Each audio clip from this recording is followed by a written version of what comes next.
the coming weeks, the U.S. Senate is expected to vote on legislation that would protect gay marriage. The Respect for Marriage Act has already passed the U.S. House after concerns the Supreme Court could reverse its previous decision that made it legal in the first place.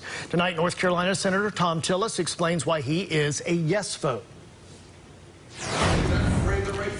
When the U.S. Supreme Court ruled on the Dobbs case, essentially overturning Roe v. Wade, Justice Clarence Thomas suggested that the court's ruling on gay marriage may warrant a second look as well.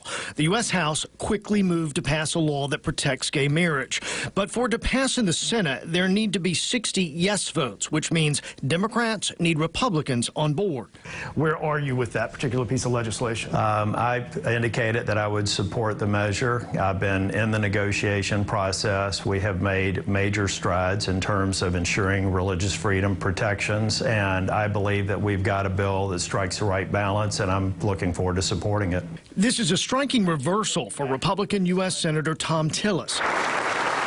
10 years ago, as the then Speaker of the North Carolina House, Tillis helped lead an effort for a state constitutional amendment that banned same-sex marriage and civil unions. This looks like an evolution for you over time. What is it about the last, really, decade, I guess? One is that now there's nearly 1 million people who are in same-sex marriages who are reliant on some constancy.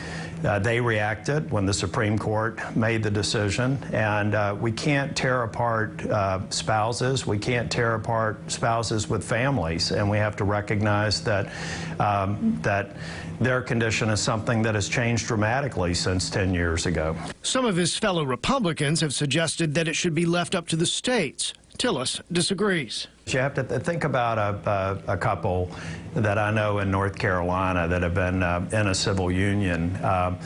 Do we really want to say that we'll recognize it in your state, but you may not be able to travel to some number of other states, a patchwork of different policies? This is something that I think has to be consistent across the United States.